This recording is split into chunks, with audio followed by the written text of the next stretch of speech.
And welcome everybody. Facebook Live has not returned yet, so we'll probably be back on March the 31st, but we on YouTube. So we got the YouTube podcast going strong. And thank you for responding to the last YouTube progress. We're going to be around, folks. Whether, and we're going to still keep putting the truth out there. And I don't know what Facebook has yet to give me an answer about what went down, but we're going to try to keep presenting community figures to you, like we did community activists, community politicians, and what we're doing today, community legends, who can tell us a lot about Wilmington because we have got to tip into the minds of these people while they're still here.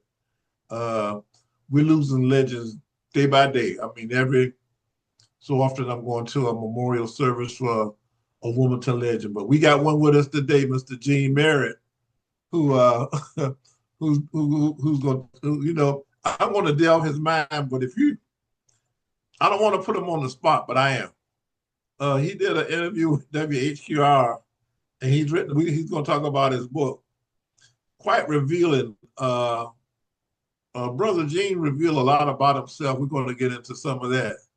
But first of all, and he's been on the show, and I've told you about how Gene kept things going for Facebook Live and for Let's Talk.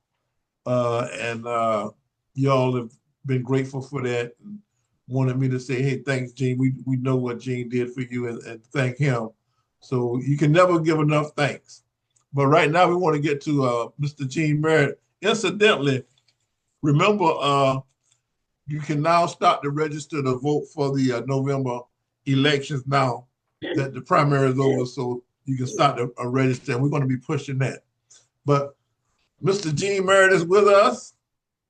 It's always good to have him here because he tells some good stories about Wilmington, about what it used to be like, and really about what the future may hold for Wilmington. Brother Gene, it's good to see you again.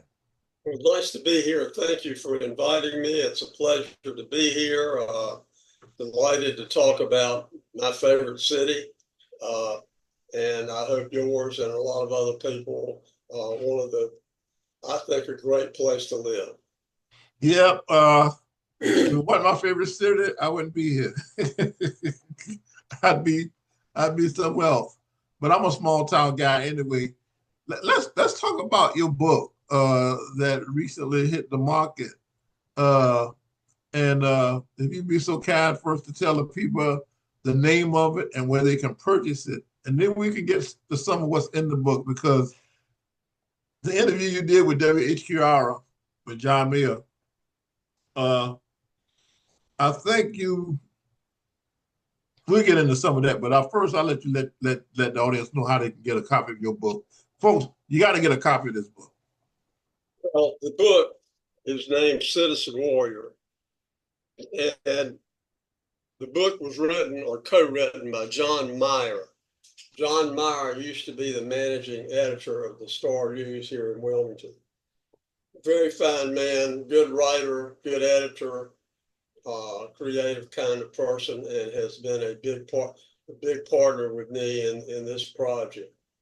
The purpose, I guess the book is sort of, in a way, an autobiography or biography about all of the situations that I have gotten myself into over the years. And we've sort of centered around a number of things, downtown Wilmington, I-40, liquor by the drink, and other issues that are important to the city of Wilmington. We talk about the way things used to be in Wilmington and the way they are now. We talk about what it takes to be a leader. We try to encourage people to get involved in the community and become leaders. And we try to pass along some advice about the attributes that are needed to be a good leader. And so but it basically with some of the things we talk about. I started getting involved in downtown Wilmington in 1977, and it was in bad shape. I don't know if you remember, excuse my cough. Downtown Wilmington, Belk's and Penny's and Sears had all left or getting ready to leave, or going to the mall or the shop. Sears went to the shopping center a good while back, and Belk's and Penny's went to Independence Mall later on. And eventually they all went over there. It pretty well wiped out mass merchandising retailing in downtown Wilmington. And what were we left with? And it turns out we were left with topless bars and adult bookstores and prostitutes floating around on the street. And I came in as executive director of DARE Incorporated, Downtown Area Revitalization Effort Incorporated, and was given the task of trying to deal with this problem. And it was not an easy problem to solve. It was a difficult problem. It was complicated. And these people in this adult entertainment business were making a lot of money and were pretty dominant in what they were doing. And so I came up with this idea that maybe if we could get hold of the buildings that they were in, evict them, and then to sell the building to someone else, we could go a long ways for getting rid of this problem downtown. The only problem was we didn't have any money. And so fortunately, we got hooked up with Thomas Wright. I don't know if you remember Thomas Wright. Oh yeah. Thomas Wright. That was Elijah's in the Pilot House, wasn't it? Absolutely.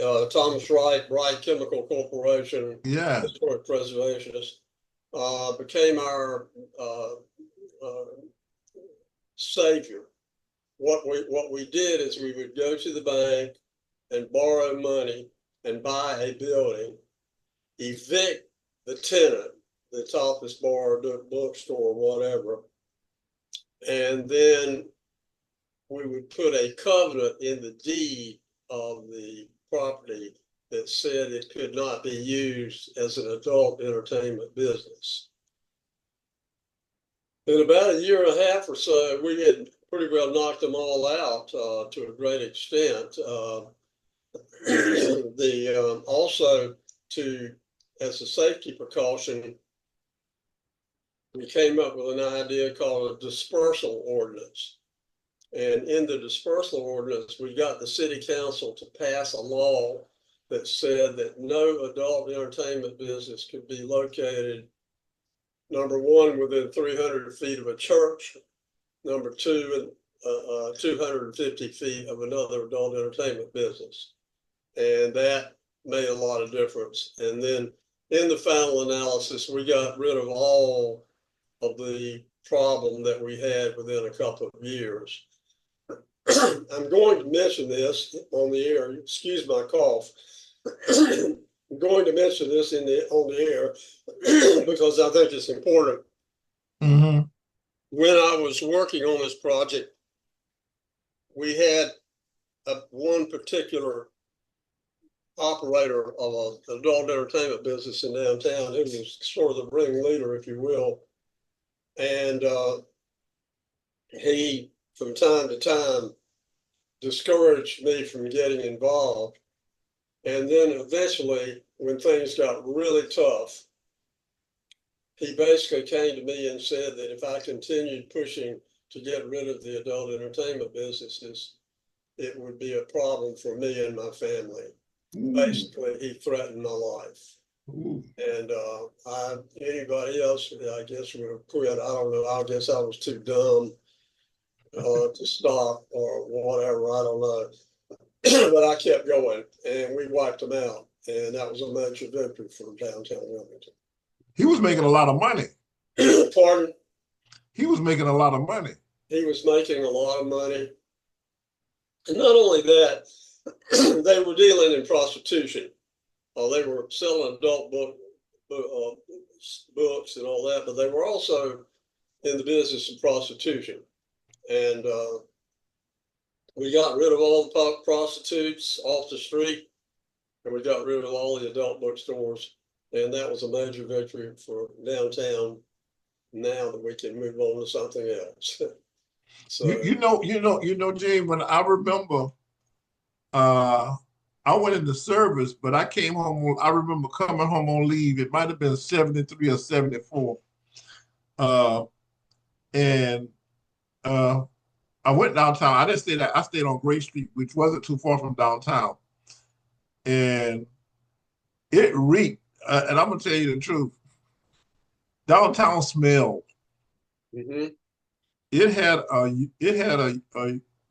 urine smell. It smelled. It wasn't a good smell. And the stores, and then I remember walking down, and when I left, none of those places were there.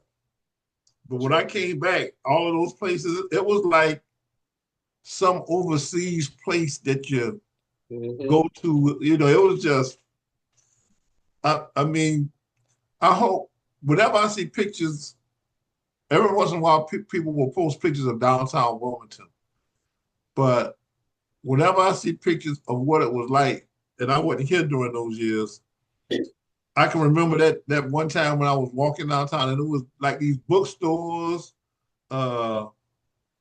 just the filthiness of it. I mean, of course, we're talking almost 50 years ago, but it was one of the other things that all that did was bring in a kind of a tough element of people from out of town that did not live here, that came here to take advantage of this environment that had been created here. So we got rid of that also. The next thing, the next major issue, and it was a major issue, was what my father called the coal pile issue. I was executive director of Adair back in the late 70s. A company called Clean Coal Terminals. That's pretty funny terminology for name. Clean Coal Terminals out of Ghent, Kentucky, announced that they were going to import several million tons of coal a year to the downtown waterfront, basically where the convention center is now located, that general area. I did a little research with other towns about what happens when this sort of thing happens. And they basically said that it would destroy your downtown if they came in. But these people were well-heeled with money, and unfortunately, they had a lot of political support, to the point that I was threatened to be fired. Some of the people on my own board of directors tried to get me fired for trying to do something about this. But again, stubborn me, I hung in there. So time was of the essence. Something had to be done. And I didn't really know what to do because they were in what's called an M1 zone, zoning, manufacturing one. And at that time, it was called M1. And coal transfer facilities were permitted there. So late one night, as I joke in my book, with the aid of a Jack Daniels and ginger ale, where my creativity, I guess, came from, the heavens opened and the skies opened, and all of a sudden I saw that in the state of North Carolina, they had provisions for what they call enabling legislation for municipalities. So what it said was that upon the signatures of 10% of the amount of people that voted in the prior municipal election. If they petitioned the government, they could force an election in the city of Wilmington to consider amending the city code. We did that. We were fought all the way on it. They did everything they could to stop us. We had the election. We won the election 3-1. And even then, the city was reluctant to work with us. But we forced the city to amend the M1 zone to disallow coal piles. And that was the end of the story. We killed the deal then. I'd like for you to think about what does the waterfront look like down there right now. If that coal pile had gone in, you would not have a convention center. You would have none of those apartments down there. None of what you see down there right now would be there had that coal pile been successful. What we were dealing with there was a conflict of visions. We had a certain amount of people in this community who looked at the city of Wilmington as an industrial waterfront. I looked at it as a recreational waterfront and so forth. The big difference in those, and they were very strongly in favor of this. They thought that downtown Wilmington should be simply industrial. And of course, I was totally against that, I and all. And in the final analysis, the people of the city of Wilmington saved downtown Wilmington with their vote. So that shows you how democracy can work. Hopefully, if we continue to have democracy in this country, which I'm a little bit worried about right now. Democracy. It seems as though that during that time that Wilmington was red light, the red light district was going on. From the time it ended, and I would say, and you would know better, around 78, 79, because when I came back, you still had Sears was still downtown, and Penny's and Efforts and all of those places were like that, were downtown. But then down Front Street from around Princess to Market, maybe the docks, that's when you had these places. Right. Wasn't there a period where then you got them all out, but then it seemed like nobody was moving in, like it is now? Well, what happened was mass merchandising retailing left downtown Wilmington, Belk's, Penny's, and Sears. There's no longer any big department stores or big stores. And therefore you were ending up with building empty buildings. There's nothing going on.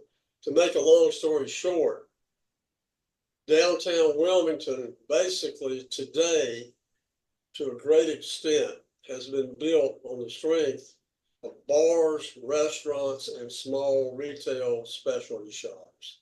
That is the basic and residential development. One of the things that we started under when I was working was promoting so-called living above the shop. We started promoting the idea of working on the first floor and living on the second floor. The first people to do that were some people called Charlie and Nelda Illick. I don't know if you remember them or not, but they had a company called Dock Street Printing, and they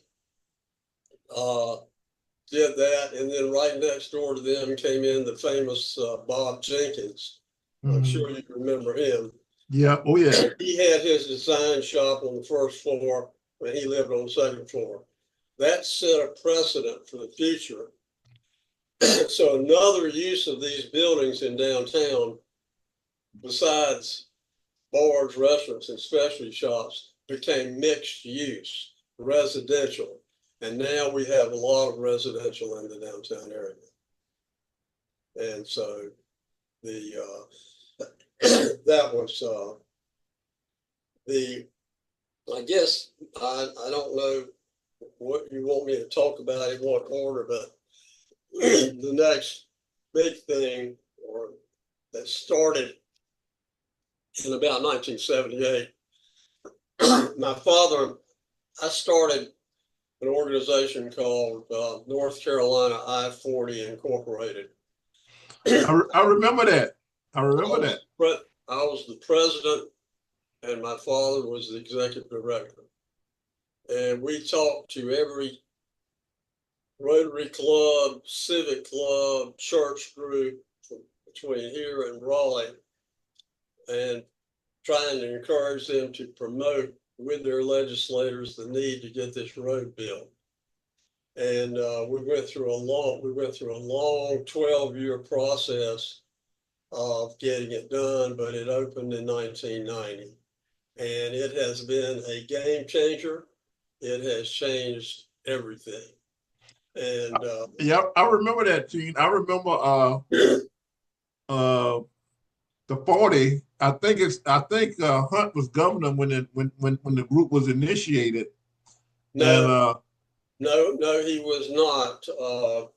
He had just gone out of office when it actually opened up.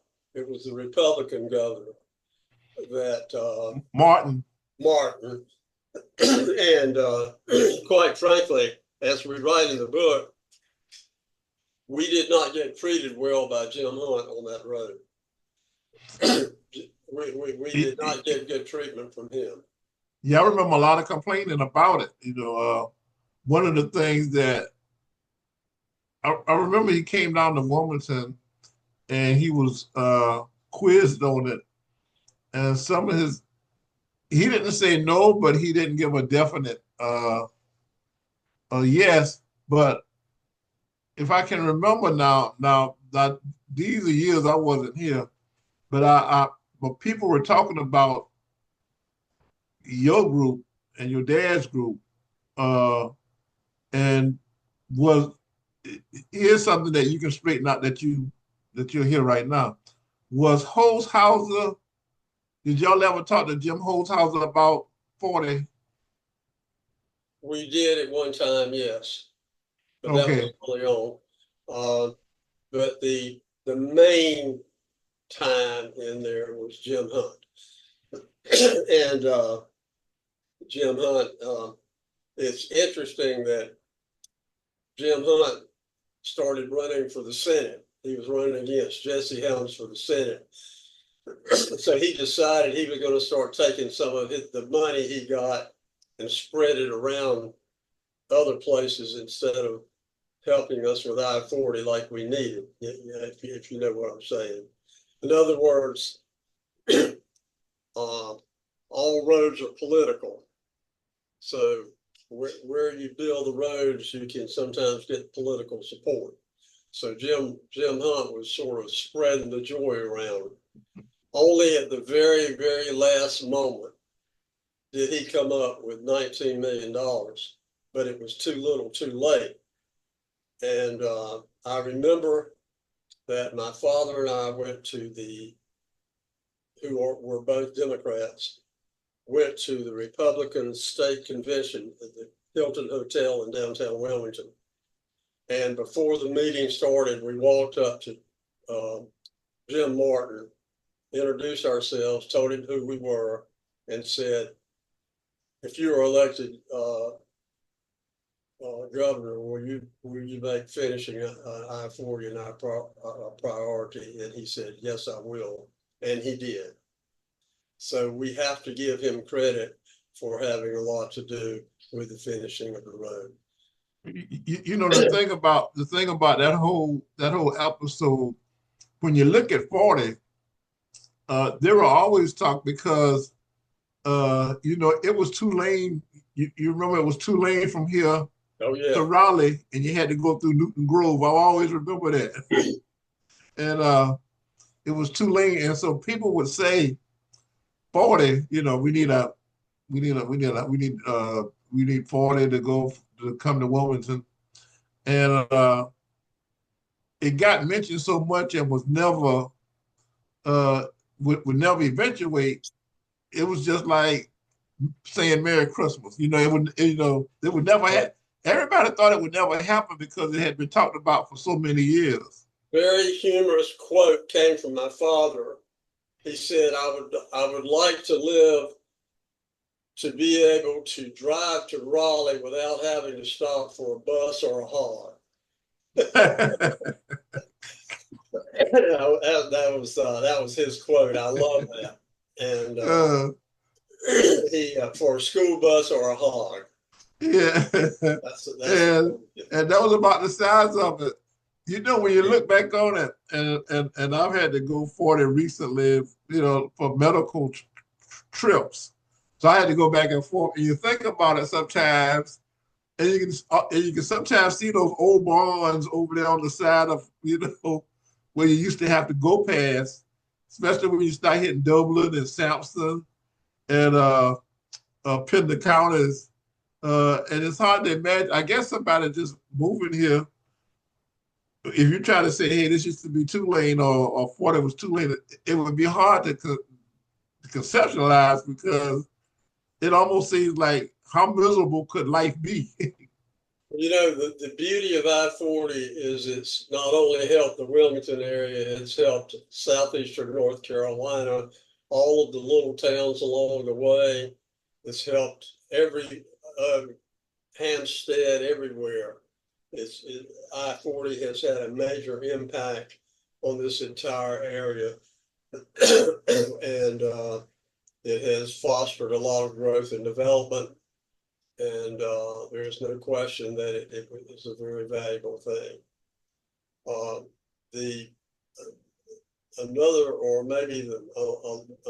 important thing that we got involved in, I don't know if you want me to continue talking like this, going to the next subject or not, but no, you good.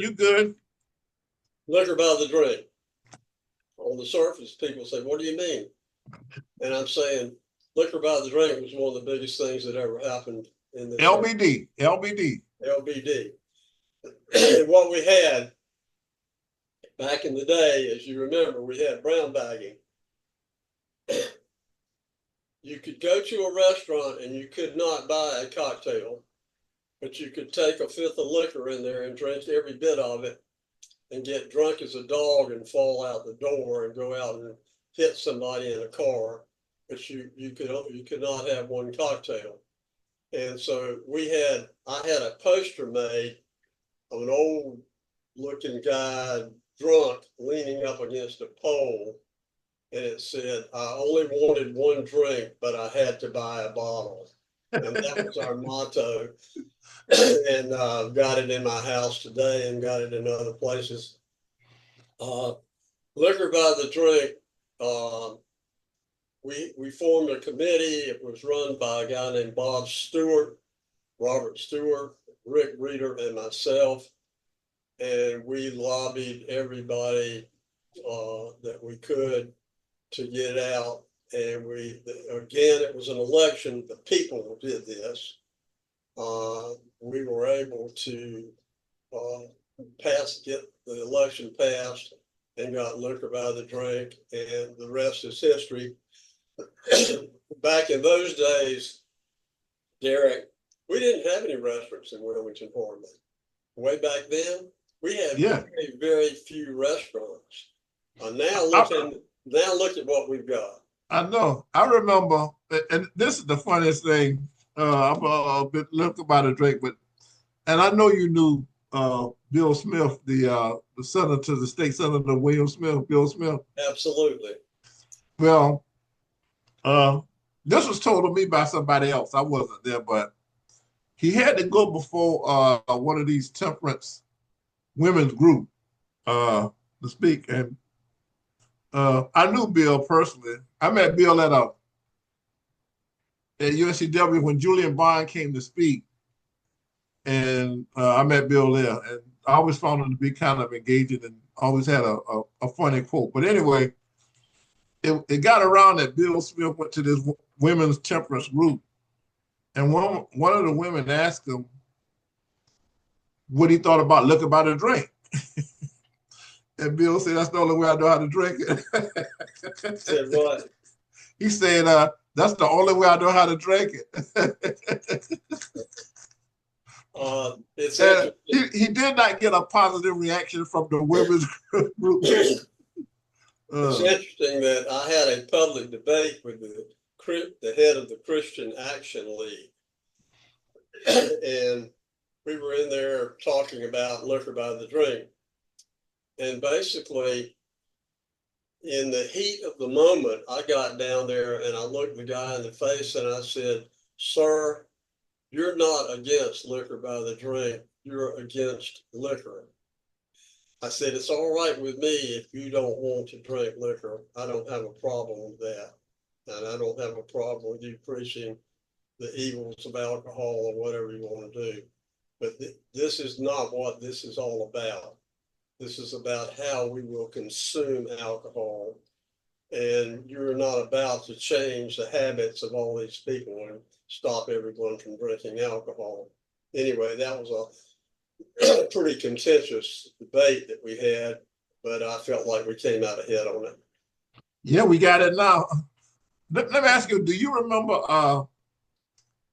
and this was another big drive that was sort of socially motivated and caused a lot of stir in the community. The blue laws. What? The blue laws. When Wilmington had the blue laws, you couldn't buy certain things on a Sunday. Right. What was this? I always wondered what was the story behind that. Well, quite frankly, I was not that much involved in that, with all due respect. So I'm not able to comment on it as much as I would like to. But there's no doubt that it was somehow or another involved in someone's greed, if you will, someone trying to take advantage of the situation for their own benefit. That's the way I look at it. You've seen Gene, and you remember, you've seen Wilmington come from some of the things you just mentioned, from where it was to the way it is now, a complete 180. I'm not going to say 360 because it was 360, we'd be back with what we had, but a complete 180. What would be the biggest or the most astonishing thing that if somebody were to come back and look at Wilmington today, the biggest thing that probably would leave them in awe or they would be impressed with? That's an interesting question. Things to do, places to go, things to do, a greater commitment to beauty. The Riverwalk, for example, was a huge addition to downtown Wilmington and to the community. And now our Riverwalk is consistently considered one of the top 10 Riverwalks in the United States. People want to live here. People want to visit here.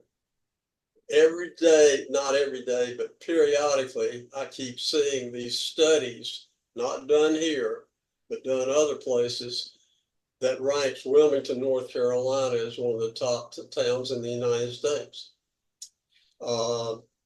People are friendly here. The weather is pretty good. We have the beaches. I think that has a lot to do with everything. We have the historic district. We've got a lot of things going.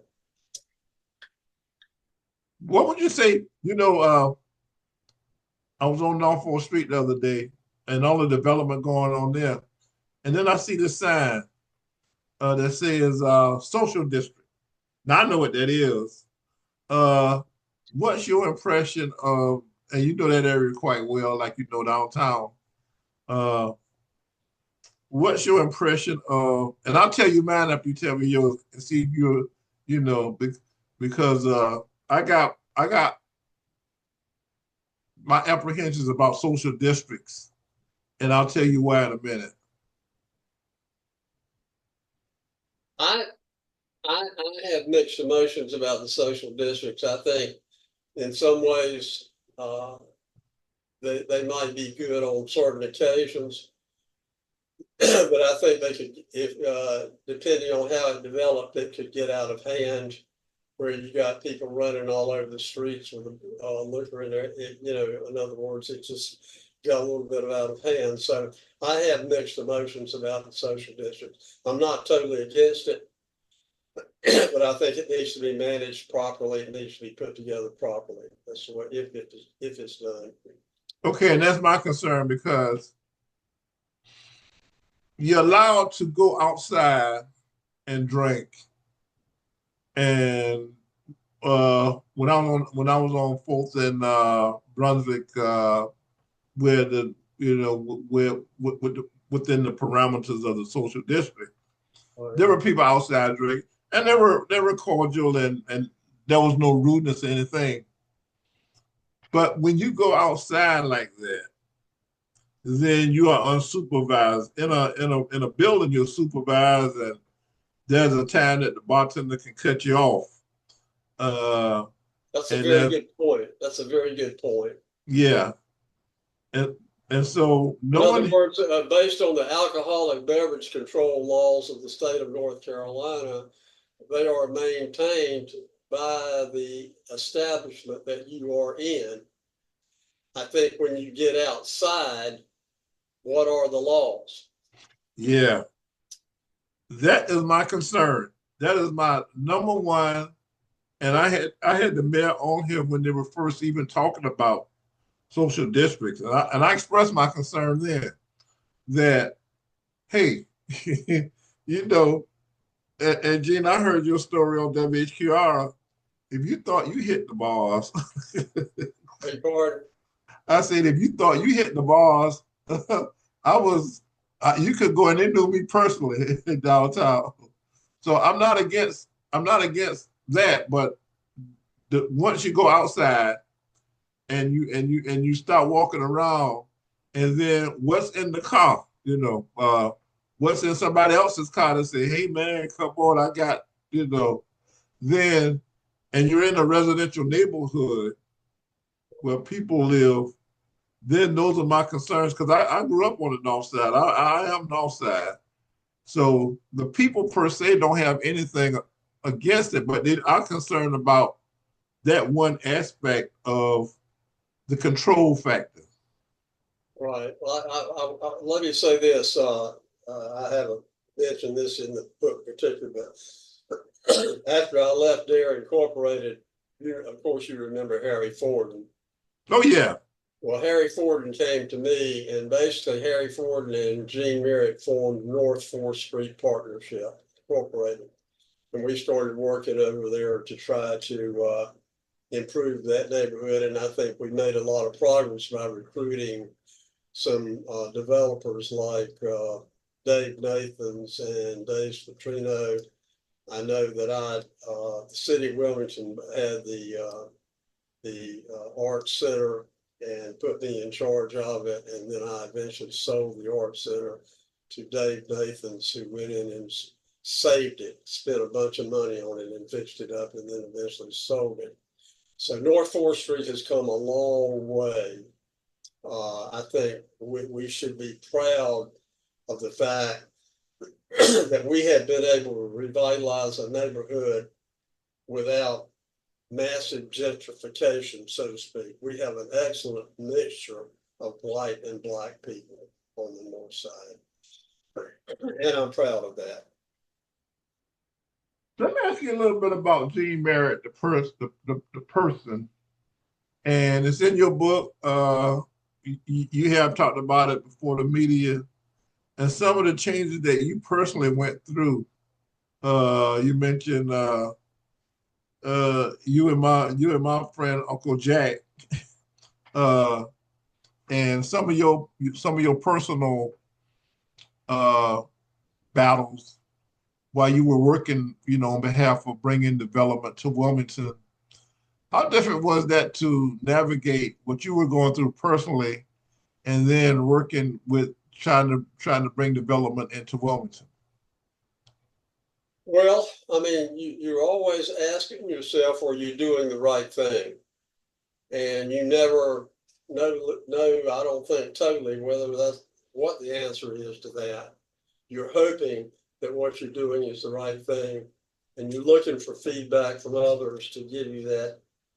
And in my particular case, I got the support of a lot of people to get done what I got done. But it's you're always questioning yourself is whether you're doing the right thing or not. You never know for sure, and you never will know for sure. I guess history will let you know that somehow or another. Well, obviously downtown is what it is today, and I just mentioned on 4th Street, so something went right, Yeah. Well, Uh, let me say this. I am very proud of downtown Wilmington. I am very proud of how it looks and how it acts. I'm very proud of it. Does it have some issues? Yes. But, you look at the wonderful river walk, you look at the commitment to historic preservation. We have come a long, long way. And I feel like that we are at the top of our game right now. what do you see? What do you see in the future? Obviously, and let me put it to you this way: uh, wherever I go, whether I go into a barber shop, whether I go into a meeting, or whether I'm on the corner, uh, there's always a lot of talk about people moving to Wilmington and they got a lot of money. And as you mentioned, you're right. Wilmington is an attractive place. If you got money, Wilmington is, to me, if you got money, Wilmington is the best place in the world. But when people come with money, the people who are already here say, "Hey, look, I can't afford. I was living here. My lease ran out, and my landlord said uh, he could rent what I was paying for rent twice as much, and he pretty much can because you got a guy that's moving here that was paying 4 times that much. So to him, his job is a laptop, It's, it's, and it's a difficult situation. First of all, I would say to people, don't leave unless you feel like you have to. Don't leave. If you own a house, stay in it because if you sell it, you're going to get some money out of it. But then, what are you going to be able to buy with after you sell it? I mean, everything is so expensive now. So I think that one of my things that I'm extremely interested in is for this community. Is I would like for us to be known as the leader in New North Carolina in quality, affordable housing, and yeah, housing that can workforce housing that can accommodate people that are worker salary. That is one of my biggest goals. And I'm working on a couple of projects along those lines. what surprised you? You're writing the book, and I know John. I know John when he was with Star News. You're writing the book. Uh, you reveal a lot about yourself. How difficult was that, or was it like a thing that, hey, I feel great because I'm sort of a, a psychiatric kind of a catharsis, as they say. Uh, did you feel, opening up like you did in the book and on WHQR? Did it take a lot off your chest? I have been, quite frankly, I am proud of my accomplishments, but I have been very hard on myself. And I continue to be hard on myself. Also, as I may have mentioned in the book, I had been doing quite well in real estate until the year 2008 when the you know what hit the fan. Oh yeah. It basically destroyed my business. And it had a very negative effect, obviously, on my pocketbook and on my mind. And I don't know that I've ever really recovered psychologically from that ever. It was a very, very difficult situation, and I was so aggressive and excitable, and just I felt like I could do anything. I could go to the bank and borrow any amount of money, and then after 2008, I couldn't borrow any money anymore. I couldn't do anything hardly. And so that was a very, very negative thing on me. So, but for some reason, and I can't really explain why, and John always wants to know why. Why do I do what I do? I do it because I have to, if that makes any sense. It makes sense, Brother Gene. But Brother Gene, I do it because I have to. And why do I have to? I don't know why I have to, but I have to. You know what? Maybe you don't need to know. I'm not sure I do know. I do know this. I think I got a lot of my drive and my whatever you want to call it from my father. I think he was a leader in that regard. And here's something a lot of people don't know about you. You identify so much with Wilmington, New Hanover County, and southeastern North Carolina. You're actually from Dublin County. You were born in Dublin County. I was born in Rose Hill, North Carolina, in my grandmother's house. Lucy Farrier Sutherland. I was born in her house. My father was born in Rose Hill. My mother was born in Rose Hill. My father grew up and worked in Magnolia. I mean, my grandfather did, excuse me. My grandfather. And it's something that you might find humorous. My father and my uncle DeWitt and my Uncle Paul married my aunt. When the war came along, they came to Wilmington and went to work for the North Carolina Shipbuilding Company as welders. And it was there that they decided to go into the welding supply business, and they started Merritt Holland Welding Supply Company, which you've obviously heard of. Yeah. Guess where they started it? They started it in a little teeny little gas station in Rose Hill. That's where they started Merritt Holland Company. And this is the funny part about it. It's the same little teeny gas station where Worsley Oil Company started before them. Oh, yeah, okay. Worsley then moved to Wallace, and then Worsley then moved to Wilmington. The point I'm making is that this little teeny little gas station, which I'll give you a picture of sometime, started two of the pretty significant businesses started there. Merritt Holland Company and Worsley Oil Company. Isn't that funny? It is. And I remember Merritt Holland Gas Company. Yeah, well, that's the same company. We're part of the same company. Yep, I remember that. I cannot let you go without mentioning your leading the battle. And look, I don't want to relitigate this. It's over and done. But you led the battle, and I know you led it because I was there with you. That's over some other people about the hospital sale. Yes. is there was if you look at it today in hindsight, and let me give you my opinion, and this isn't nobody's opinion but mine. Okay. If you look at it today, there was a lot of things that you and a couple of others, and I've cited this, and I'm on public record, so it ain't nothing I'm revealing.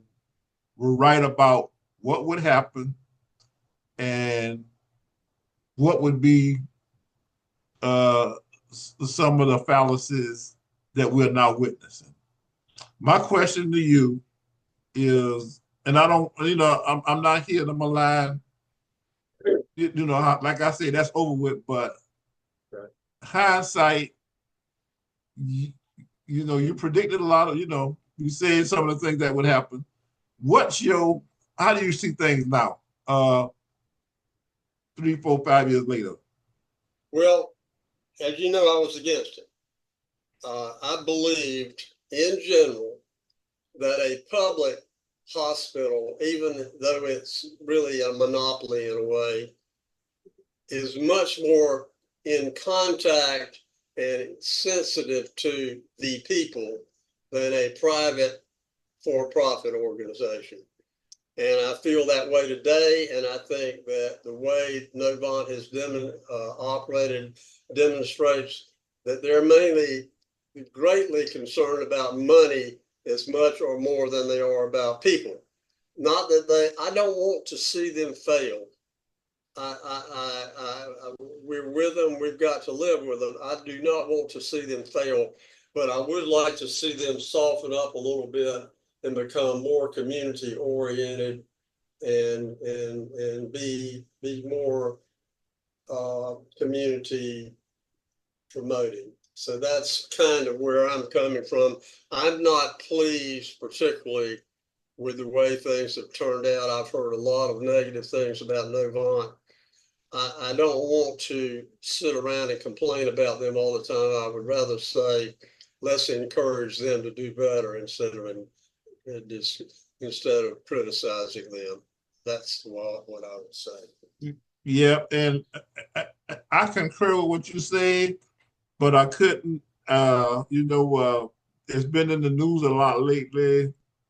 Uh, the Novant, and then people will say, the majority of people, obviously didn't want the sale, and of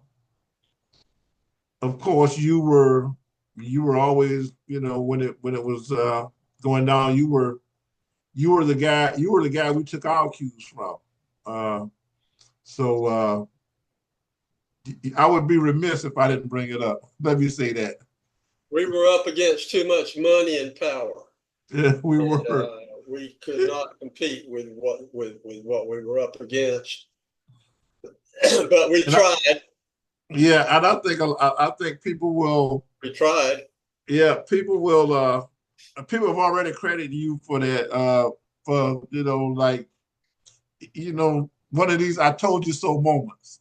Well. Uh, yeah. Man, it's been great. I always said I wanted to get you back on. And for you folks, it will be on YouTube. JD will set up the YouTube link, and you should have it by tomorrow to see Wilmington legend, Wilmington businessman, Wilmington historian. Really, now And by we. the way, my book is called Citizen Warrior. You can buy it from Dram Tree Books here in Wilmington. Contact Dram Tree Books, and they'll tell you how to buy the book. Right, and I'm familiar with them Dram Tree, and you spell Dram DRAM, Tree TREE. DRAMTREE books. Yeah, Dram Tree. Get it, folks. Especially. Well, by the way, one closing statement, if I have time. Yes, sir. I think the book demonstrates that there's a lot of history about this community that people don't know. They don't know what has gone on in the past. They don't know the big picture. They don't know a lot of history. And I think this book helps educate them on that. Exactly. As we get, and we getting people who are always asking questions. Did this happen? What happened here? What happened there? The history of Wilmington. So you'll get to learn by somebody who can really explain to you, get uh, a ground view of what where you're living at, moving in, and for people references who do know history, because you can go back some old, some of the things you're talking about, walking downtown, and there's Belks on the corner, and then you go down to Front Street, and so uh, it's good, and it's good having Brother Gene on with us. It's always good having him with us. The Thank you. insightful. Glad And trust me, folks, he ain't going nowhere. He'll be back. Thank you for having me, and I love you. Love you too, Brother G. You take care. All right, buddy. Brother JD in the audience, enjoy it on YouTube. And feel free to write in the comment section because I know you got a lot to say. And take care.